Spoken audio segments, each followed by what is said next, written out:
everybody! If you watched my holiday special this year, and I strongly suggest you do, you've already seen these little meat men. And now I am back with the recipe to show you how to make your own jookies at home.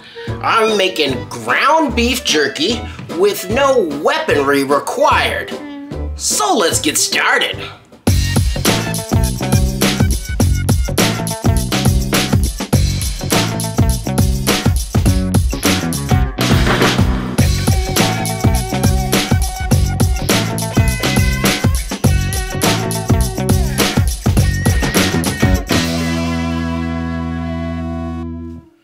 Generally, when I make jerky, I like to use whole strips of meat.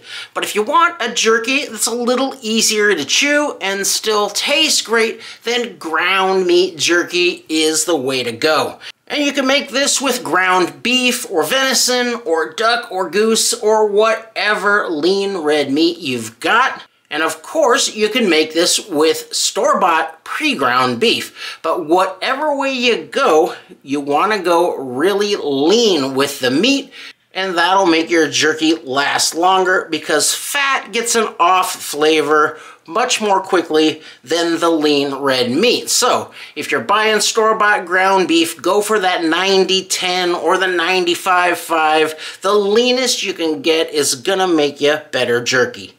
I'm going to be grinding my own today. I got a bunch of this round steak on sale, and it's pretty lean already, but I am going to trim off some of the excess fat. Then we'll get this chunked up, we'll break out gnarls, and grind this down.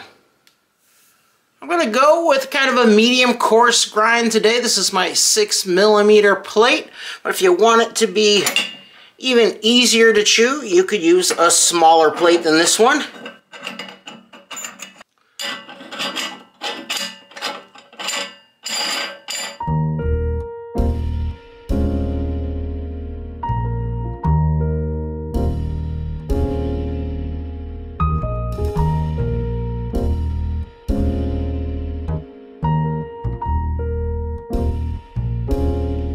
All right, a nice grind on there. So now I'll get this weighed up, then I'll get my spices ready and we'll mix this one up.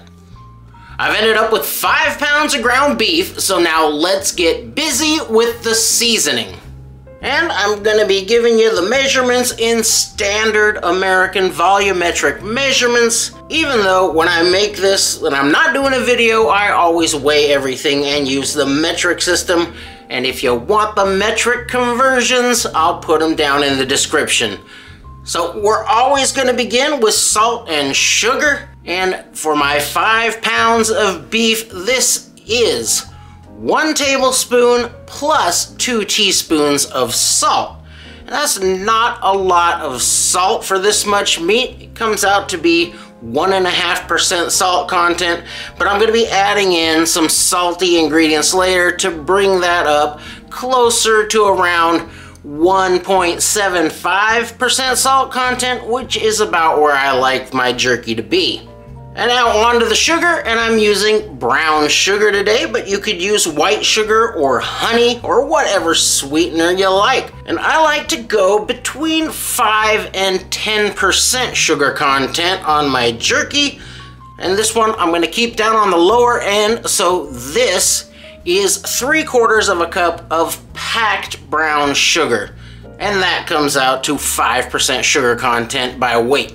After the salt and the sugar is where you can get really creative with your spice blends. And please do get creative with your spice blends and make your own jerky flavors. The only thing I would be a little careful with is adding in acidic ingredients like vinegars and some hot sauces that are vinegar based or lemon or lime juice. That acid can kind of break down your meat and give you a bit of an off texture. But if you keep that down to a very small amount, you should be fine. Today I'm doing sort of a generic original recipe kind of flavor. So I'm gonna start with a good amount of black pepper. This is 2 tablespoons of some fresh ground black pepper. I've got 2 teaspoons of garlic powder. That's gonna be pretty garlicky, but you go as much or as little as you like with any of these spices. And that counts for the sugar as well. You don't have to put any sugar in here if you don't want any sugar in here. This is 1 teaspoon of cayenne pepper for a little bit of heat. And this is 1/4 teaspoon of ground cloves. Now this is 2 tablespoons of Worcestershire sauce, and that's gonna add a little sweetness and a little more saltiness. And here I've got 2 tablespoons of soy sauce, which is also gonna bring that salt level up. And my last ingredient here is the cure. This is pink cure number 1, and I've got 1 teaspoon of this for 5 pounds of meat. Now the cure is a bit controversial, and generally when you're making jerky, it is optional. But if you're making a ground meat jerky, I do suggest that you use the cure, especially with a store-bought ground meat that you don't really know how that's been handled, and any bacteria that was on the surface of that meat before grinding is now blended all throughout the meat, and the cure is gonna keep any of that bad bacteria from growing in there. And as far as I can tell, in any of the commercial jerky making kits or seasoning packets, you will get the cure in there as well. A lot of times they do keep it in a separate little pouch, so it is optional there too. But I will leave it up to you whether you want to use cure in your jerky or not. I mean, it's gonna be dehydrated down pretty good, so that helps as far as safety is concerned, but this is just a little bit more insurance. And another optional ingredient, if you're not making your jerky in your smoker, if you're making it in the oven, or if you're making it in a dehydrator like I am, you can add in a little bit of liquid smoke. I can't really tell you how much to add because different brands of liquid smoke are different strengths of flavor. This particular brand is very strong, so I would only add in a teaspoon or 2 at the most for 5 pounds of meat, but there are some other brands that are not nearly as powerful as this one.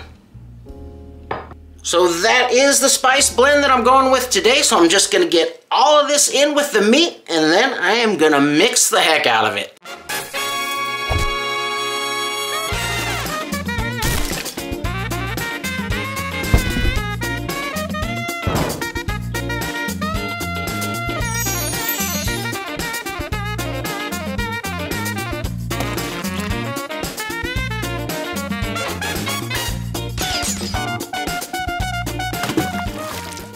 I'm going to be mixing this up in Big Beatrix today because it's cold and my hands hurt.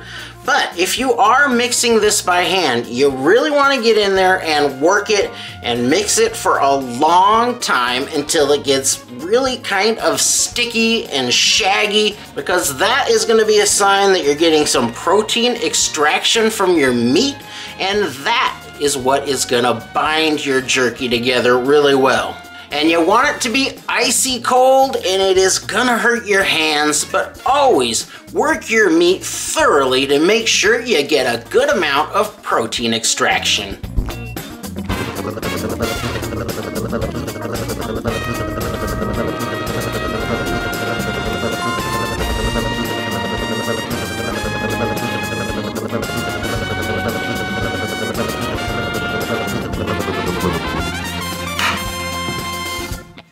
There we go.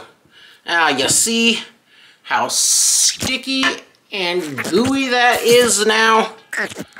That's that protein extraction we were talking about. So if you are doing this by hand, it's some hard work, and it may take you 10 or 15 minutes of working your meat until you get some good sticky and gooey stuff out of it.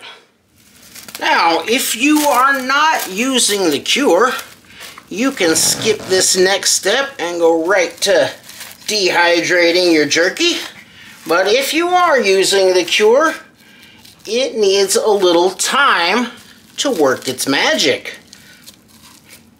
So, I'm going to cover this. You want to get it into a non-reactive container, so plastic or glass. And cover this up and put it in the refrigerator, and it's going to take at least 6 hours for that cure to work in here, but I generally just go overnight, and that is what I'm going to do. So we'll be back here bright and early on another Sausage Sunday to jerk our meat together. Welcome back to another beautiful sausage Sunday. Our meat is all cured now, so it is time to form our jerky and get it drying. Now, if you've got one of these guys, you already know what to do. You're gonna get that loaded up and ooze those jerky strips out of there down onto your racks. But if you don't have one of these, or maybe your racks have really wide gaps on them and you don't want those jerky strips to sag down through there, I'm going to show you another way to do this without any kind of special gear like this. And I have started by cutting some pieces of parchment paper that just fit inside of my rack. So I like to get started by putting a really light coating of cooking spray on the parchment paper. I think you could probably get away without doing this, but I just want to make sure nothing sticks to that. And just a tiny bit'll do ya. I will get that loaded up with meat. Start flattening it out a little bit.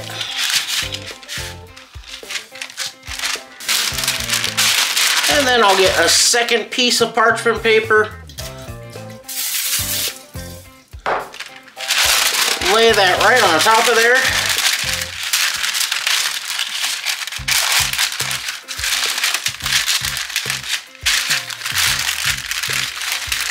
And now you can continue to work this with your hands, but a rolling pin works very well here too.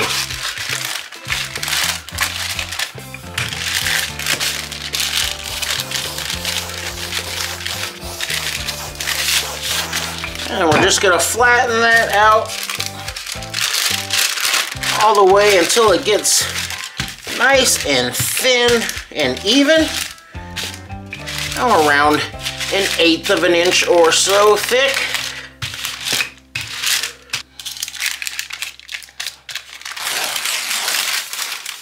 And I can tidy up the edges just a little bit. Make sure everything's up there and on the paper. And now you can kind of pre-form your jerky strips. So to do that, you can take a knife, probably even a pizza wheel. Let's give this one a shot. I'm just going to put a little of the cooking spray on whatever I'm using to cut as well.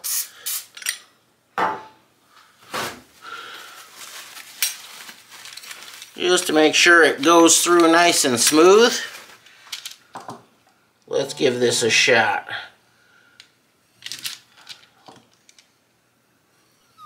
I gotta say, that pizza wheel works really well.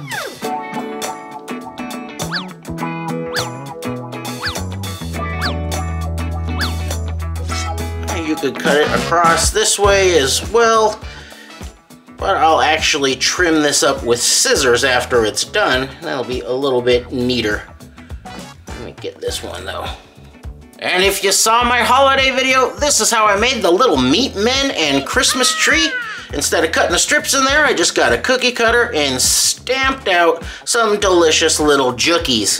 So that can be pretty fun as well. Now, instead of trying to lift the strips of meat off here when they're all sticky and gooey, I'll take this whole thing right to the rack, and it's gonna go into the dehydrator like this. Now, since this has the paper on it and it's not gonna get air circulated all around it, I'm gonna pull it out about halfway through after it's set up.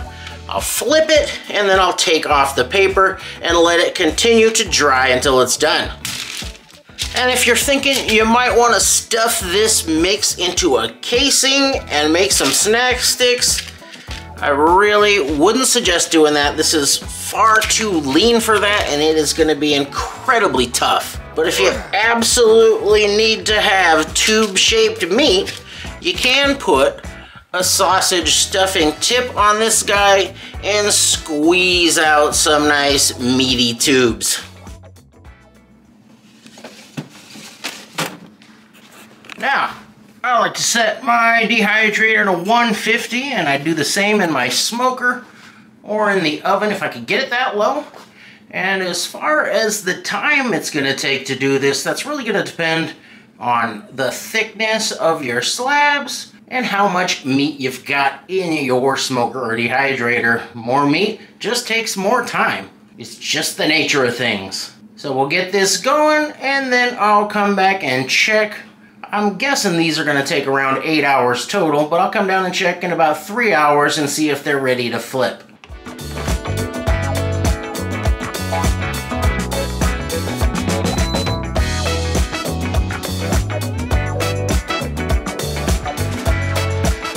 Alright, we're about halfway through here.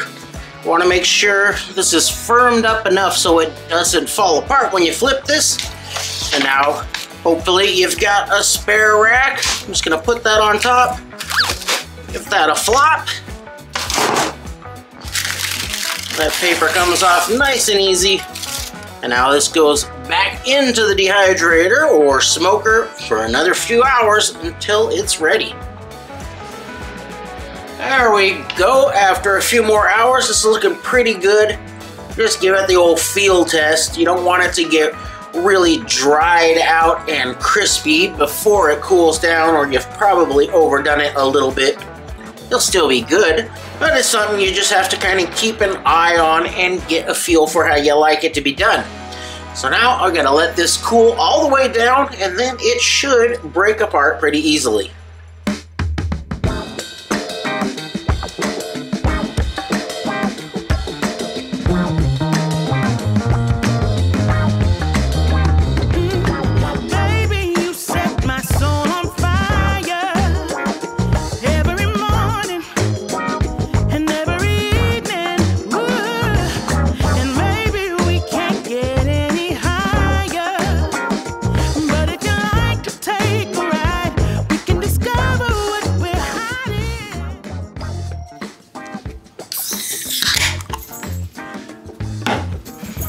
And now it's time to see how we did. This has got a really nice color to it, and that is from using the cure. If you're not using any cure, it'll be a very dark brown rather than this red color. And this is set up really well. This is not gonna break apart or crumble under any circumstances. Of course, what really matters is the taste. Check out that bite.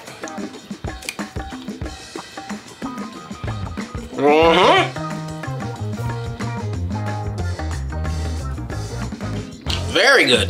This has sort of a traditional jerky flavor, if that makes sense. It's not too sweet, it's not too salty, it's got a lot of meat flavor coming through. If you want that big commercial jerky taste, you're gonna wanna up the salt content just a little bit, maybe by a teaspoon or two, and up the sugar content by a lot, even up to twice the sugar. That packaged stuff tends to be very, very sweet, which is generally not my thing, but if you like it, go ahead and hammer it with the sugar. And of course, you can use any over-the-counter jerky seasoning that you like. There's nothing wrong with that at all, and it keeps things simple, and a lot of those are very good.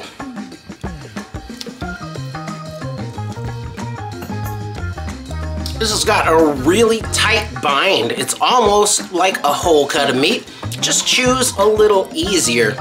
And many, if not most of the commercially made jerky uses this ground meat technique because they're starting with all types of odds and ends and can't necessarily cut a lot of nice clean strips, so they chuck it all in the grinder and are able to make use of those scraps.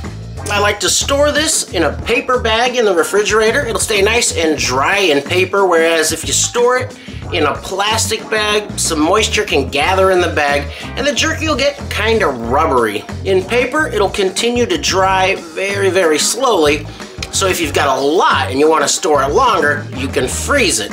Let it come up to room temperature, then vacuum seal it, and you can store this stuff in the freezer for years. This is a great way to use up all the bits and pieces from your fall harvest, or if you score a deal on some pre-ground beef. So have fun creating your own flavors, cutting your own shapes, and of course, eating your own delicious, meaty jookies. Thanks for watching.